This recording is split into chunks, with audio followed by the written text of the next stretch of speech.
Alright, we did configure and start streaming Twitter data in previous lesson. In this lesson, I want to provide an alternative StreamRunner implementation, which simply will mock to Twitter data. I wanted to add this section in case you have some difficulty getting a Twitter developer account. And I will take this as a chance to introduce the importance of programming on interfaces and to show how easy it is to switch between different implementations of an interface. Having said that, let's create a new implementation of StreamRunner interface called mock Kafka StreamRunner. And then we'll annotate this class as component. Let's first create a log variable and then inject the same listener and config classes that we also did for the Twitter Kafka StreamRunner implementation.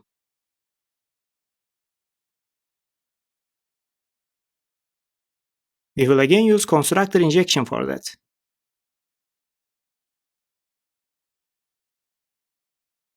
Now I'm going to create a number of global fields here, which are specific to this mock Kafka StreamRunner.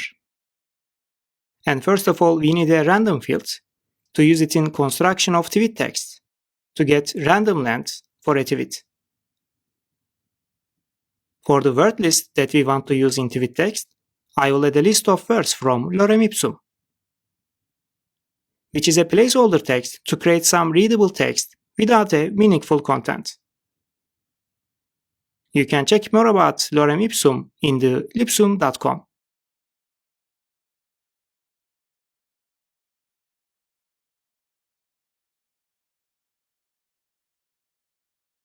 I will then create the template for a tweet as a JSON variable. We will only use 4 fields here for simplicity, which are created at, ID, text, and user ID fields. We will use this JSON template and update it with configuration variables. And finally, I will create a date format for Twitter status object, which will be used to format the created at field of a tweet object.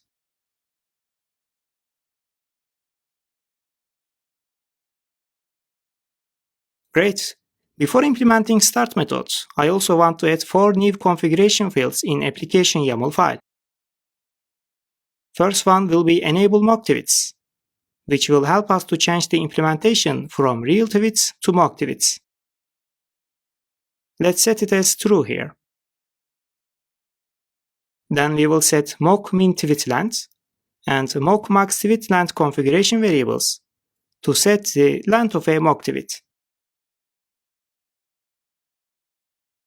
And finally, we will add a mock sleep millisecond configuration variable to be able to add a delay between the tweets. Alright, let's add these fields to the configuration class too, to be able to use them in Java code. So I will update Twitter to Kafka service config data class and add 4 fields: boolean enable mock tweets, long mock sleep millisecond, and 2 integer variables for the minimum and maximum tweet length variables.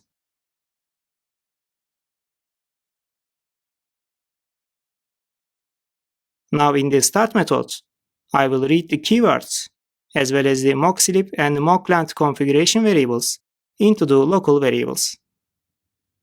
So I'm going to create 4 local variables and set them using configuration of our application.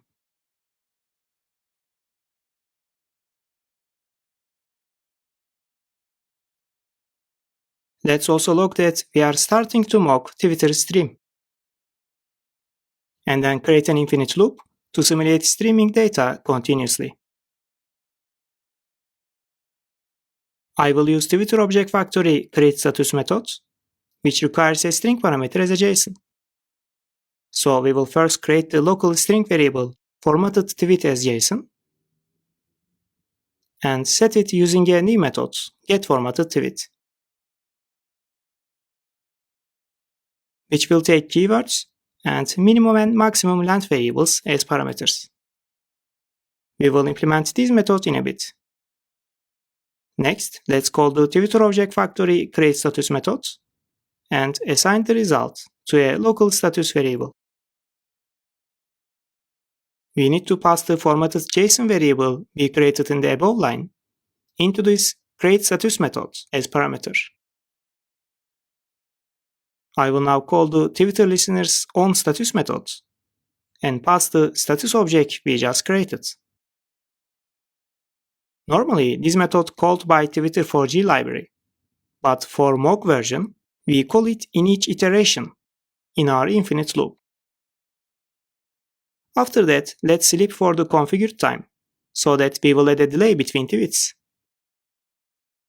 I will add a new method for the sleep, and use try-catch structure to throw a runtime exception in case of error.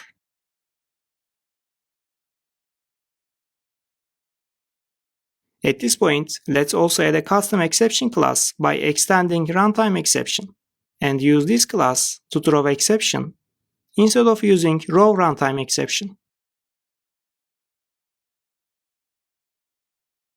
It is better to use a specific exception class by just extending it from general Java exception classes, like runtime exception.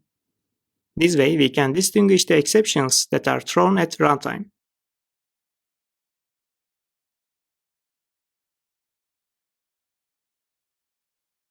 And here I will add 3 basic constructors to this Twitter to Kafka service exception class.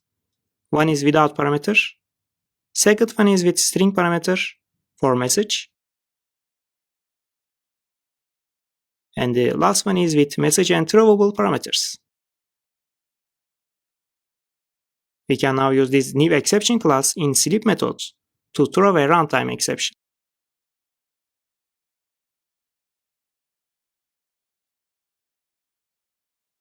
It is now time to implement the getFormatted tweet method. First, I will create a string array for the parameters of our tweet object. And as a first parameter, I will set the current time with zone using the format we defined for Twitter stream. I will use zoneDateTimeNow methods for that, and use dateFormatter to format to date. Then we will use threadLocalRandom to get a random long number to set the ID field of a tweet. There is no nextLong method with an upper bound in standard random class, so we use this threadSafe threadLocalRandom class to create a random long number. For the text, let's create another method called getRandomTweetContent, which we will implement in a minute. For user ID, we can use the same method, nextLong from threadLocalRandom. Now let's write the code to update the tweet template JSON string with parameters. We will first copy the original template so that we can update it here only locally, and then create a simple loop to iterate over parameters, and each iteration update each parameter in the template with the corresponding element from the params string array. Finally, we will return the updated tweet.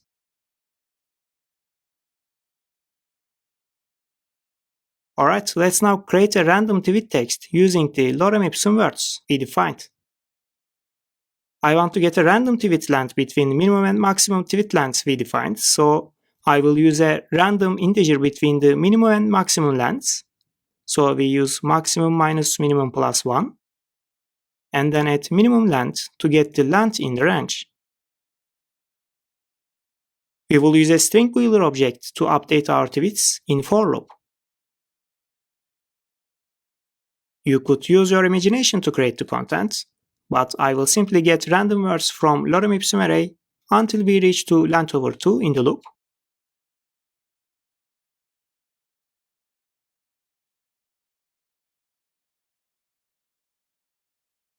And then add a random keyword from our keyword list. Finally, fill the rest with random words from lorem ipsum array again. We will then return the tweet text by converting string builder to string, and also using the trim method to get rid of the space at the end of the string builder object. Alright, before continue, I want to do a bit of refactoring for this class. For example, I will extract this infinite loop into another method called simulate_Twitter_Stream. And actually, I want to run this infinite loop in a different thread instead of blocking the main thread. So I will use executors new single thread executor method to get a new single thread executor object, and then call the submit method on this object. This submit method will run on a new thread and run the code in this thread instead of running it on the main thread. Submit method takes a functional interface, either runnable or callable. And I will send a runnable interface implementation in the form of a lambda expression here. If you check the runnable interface, you see that it has a run method. As you see, the run method doesn't take any parameter and doesn't return anything as well. It has a void return type. So the corresponding lambda with this runnable interface will have an empty parenthesis on the left side and a code on the right side to be executed, which I will write in the brackets. The left-hand side indicates that there is no input because there is no value in the parentheses, and the right-hand side indicates that there will be no return value because there is no return keyword. Still, any code written inside the brackets on the right-hand side will be executed in the new thread. So I will pass a lambda that takes no input and run a code without returning a value. And in the implementation of this lambda, I will use the infinite while loop to simulate Twitter streaming.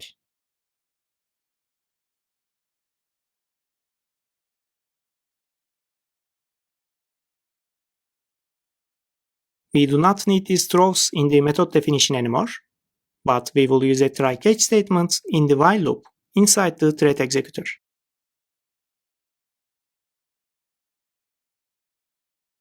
And here we will log that we have an error for creating the Twitter status.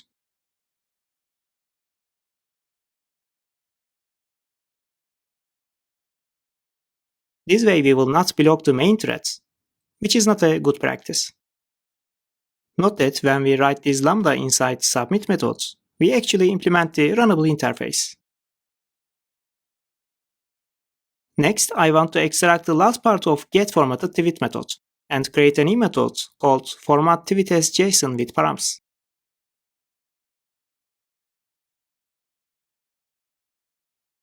And finally, I will create another method for the getRandomTweetContent method and extract the parts that we construct the tweet to a method called constructRandomTweet. As a final note, it would be better to use the English locale for this dateFormatter method, because the format of a tweet is in English locale, and you would get a date parse error if your computer is in a time zone that doesn't use English locale.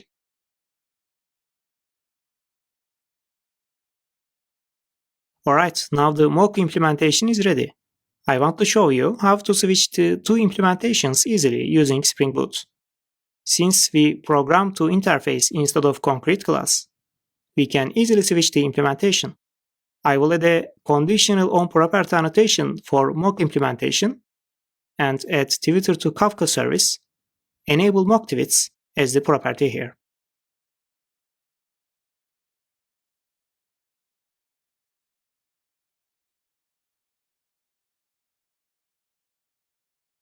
And set having value to true for this mock implementation of StreamRunner.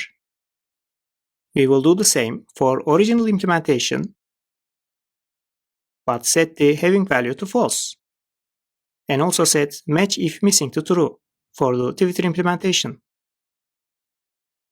So in case these enable mock tweets cannot be found in configuration, the original tweet implementation will be loaded and used. Now if we set the configuration value enable mock tweets as true, the mock implementation will be loaded at runtime, while Twitter implementation will be ignored. and if you set it to false or omit it, only Twitter implementation will be loaded and used. This way we decide the implementation class at compile time by just setting a configuration variable, and Spring will load the correct bean at runtime. Now if we run this application by setting the enable mock tweets to true, we should see the tweets from mock implementation, which will use lorem ipsum text to construct the tweets.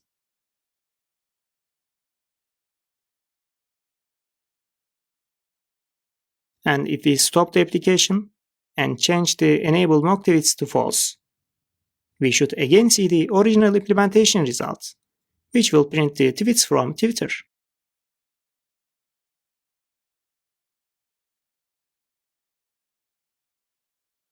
Alright, good job so far. I will see you in the next section.